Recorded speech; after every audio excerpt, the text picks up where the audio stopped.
Hello everyone, welcome to the channel.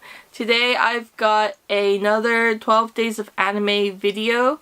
This one is a tag video by BB, and I've been tagged by Bizarre Individual to do this. I feel like the questions, even though there are only 8, are quite lengthy questions, so I will get straight into it. So first question is, would you rather buy second-hand or new figures? And personally, I don't mind buying second-hand as long as I know the condition, what the condition is like and where it's from. So if it's a collector, or if I know that a collector is selling it, I kind of have a little more trust because they have certain standards to keep their items. If it was just from a random hobbyist or like someone's parent, then I would be a little bit more wary. I also pre-order a lot of new figures or just buy them after release. The one good thing about getting secondhand or post-release is that you can see what the actual product looked like. Often when they put up pre-orders for figures, they show photos of the prototype, which is the item that the sculptors directly drew and worked on. So the condition may vary, the quality may vary, especially in the face and the eyes. Second question, have you ever pirated anime before? If so, what was it? I have never actually done pirating as in selling of illegitimate goods. But I have consumed pirated media when I was younger. Back when I lived in a country that was normal. A lot of pirated anime, movies and stuff were just sold in the shops. So back when I was very young, I didn't know any better. But nowadays, I actually do still watch a lot of fan-translated media, fan-subbed, scanlated stuff, because it's hard for me to want to invest in a series I know nothing about, and it's not like these series are very cheap. So that's why.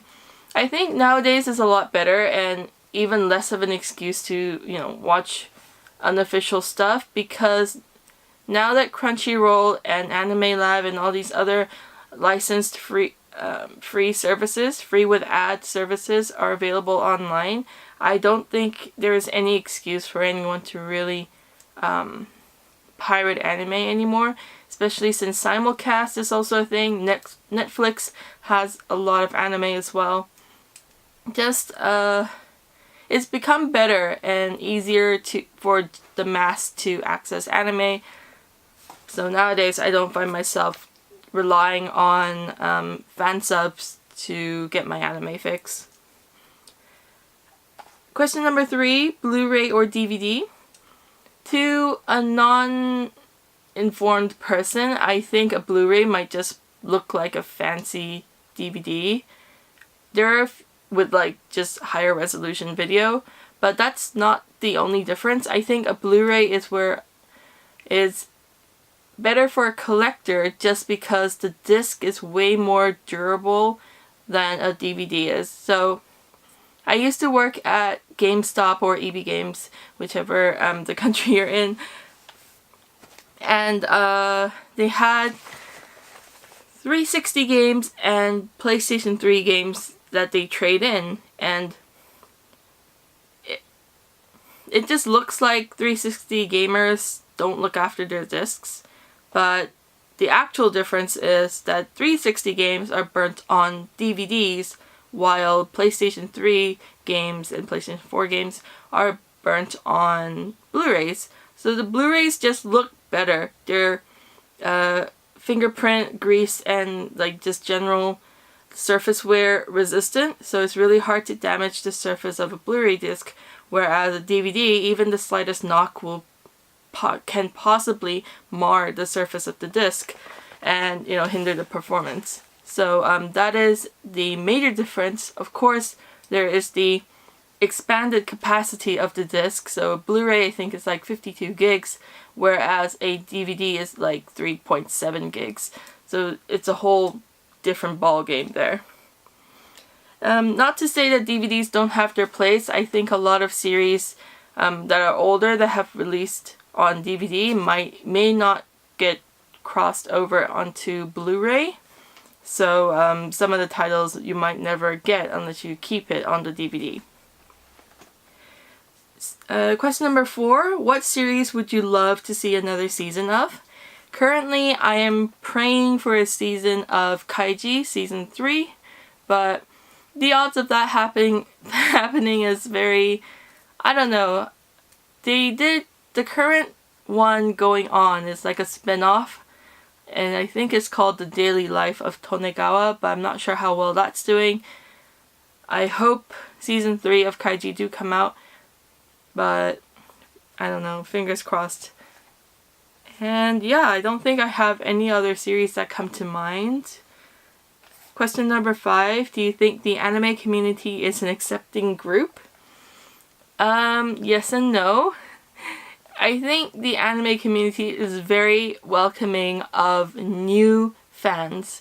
So if you're a non-anime person who just starts to get into anime, the anime community will be there to hold your hand, get excited with you, share recommendations and all that. But once you've kind of settled into, past newbie and you're trying to just find your taste and stuff, I think this is when a lot of the groups get segregated and cliques form and people start fighting other people over anime. People get really passionate about this stuff, not to make it sound irrelevant, because obviously it's not. It's important to the person's life, that's why they're so invested, but I do think it can get pretty mean.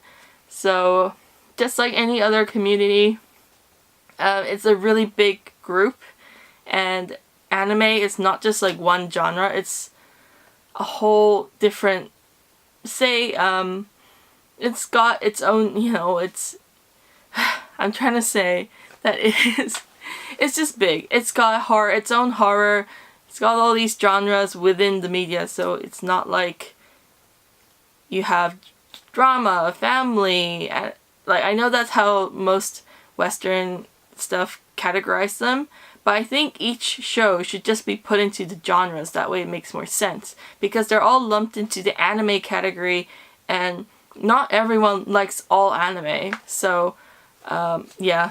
Anyway, people fight in the anime community, and you better be prepared for it, because they might just come at you when you least expect it. But if you're a newbie, you're gonna have a great time, because everyone's gonna be your friend. Question number 6. What is the last 10 videos you watched on YouTube? Nowadays, I am watching, obviously, the 12 days of anime from various users, and I'm also watching a lot of anime ending songs, particularly Hinomaru Zumo's ending and Gegege no Kitaro's endings. I don't know, I find them quite catchy, so I've been listening to them quite a bit. Number 7, do you think Loot Crate or other subscription box services are worth the price? It really depends on what you're looking for. I don't think any of these nerdy otaku or anime loot crates are that great unless they're very clear about what they're sending you guys. But then that's like, where's the fun in the loot crate if you know what's coming? So the main thing is, if you like amassing a whole lot of random anime goodies, then I think yes, Loot Crate is quite fun, and you might discover a lot of new things that you've never, really paid attention to or may have missed. But if you are more of a person who are looking for specific things, I don't think it's worth the price. Obviously, you're only going to enjoy 1 or 2 things in the whole box. Maybe sometimes you won't enjoy the box at all, but you would have still paid for it. And so I think if you're that kind of person who would much rather be selective about their purchases, just don't bother with loot boxes. Yeah, that is how I feel about that. But it's fun though, so I just think it's not good for collecting purposes. Question number 8, do you Do bootleg figures have a place, or should they all be destroyed? I think everything has a place, including piracy, which obviously sounds like a really bad thing right now. But hear me out. I do think that bootlegging figures is bad, and it will hurt a lot of new companies, especially if they're new to figures. Maybe they make a really good product, but then no one buys their product because the knockoff is way cheaper. It's sad, and I think a lot of smaller companies get affected by this more. But here's the thing that I think really kind of argues for pirating. I don't know. But the people who didn't want to invest their maybe $100 into a high quality figure, those are not your customers. So even if they bought the bootlegs, those weren't your potential customers. They weren't interested in your product. They were just interested in the character maybe that you made. So by them buying the bootleg and, you know, having the bootleg in their life, and then know that other people have better quality figures and they want to be part of their hobby, that other hobby, I don't think it'll take long for that bootleg consumer to upgrade to a legitimate hobby. So I think it's good for introducing people into a hobby, just to make sure, or help them get an idea for what it is and whether they like it or not. Also, some of the bootleg figures are just hilarious, and they've become so famous for being so ugly. I think one Saber bootleg figure from like ages ago, early 2000s, come to mind, but they're quite funny. I think another benefit to having bootleg figures is for people who are just looking to get into sculpting figures and they just want to see how it's put together. Buying a real figure and breaking it apart, just the thought of it gives me cringe. Like, oh.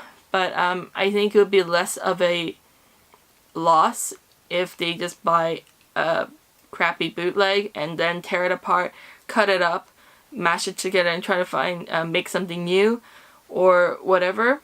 I think if it's used for that kind of purpose, then again, it's generating interest for a legitimate thing. So maybe these sculptors make their own figures and get hired by companies to blah. So I feel like everything comes around in the end. The same feeling I have the same, sorry, I'm like yodaing on you. I have the same feelings towards anime, where in Japan, anime is just on TV. It's just way different here. So in Japan, they don't have to buy a DVD to know what the show is. Actually, in Japan, I don't think a lot of people buy the DVDs as often as we do.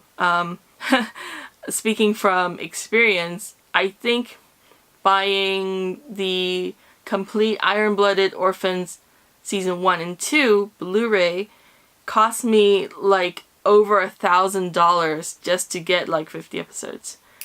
But over here in the West, you can get both seasons for under $200. So that is the crazy difference between Japan, Blu-rays, DVDs, and in New Zealand, in the West. So in Japan, they just watch what's on TV, and then they have rental shops that have everything. So if they wanted to watch it again, go to the rental shop, and the manga is cheap there, whereas everything in the West is super expensive and hard to access. I think, as I mentioned before, it's better now that Crunchyroll exists. These online streaming services exist so that you can watch more anime, watch more current anime, and actually directly support the industry as it happens, as the shows roll out. But yeah, it's just a difficult dynamic hard for people to get into, hard for people to want to experiment. And yeah, it's just not fair to compare the two, I think. Piracy is definitely wrong, and I don't support it. If you like a show, or if you like anything, I think it's good to support the creators so that more of it comes out. But if you're just a consumer who doesn't care, I don't think anyone who watches anime and don't like it will buy the thing. So I actually had this discussion with one of our local anime shop owners, and he just said, oh, people who aren't gonna buy it won't ever buy it, so there's no point in trying to grab those people. So, and I think it's very true. People who only just like the show but they don't want to invest anything else into it, then yeah, no matter how much of the merchandise is available, if they're not gonna spend, it's just dead. I don't know if this makes any sense to you guys, but basically piracy's not all that bad. It's actually hitting music industry way harder than anything else, but I think music industry also has found its way around that a little bit. Anyway, this video was super long. Thank you so much for watching right till the end, and I'll see you in the next video. Goodbye!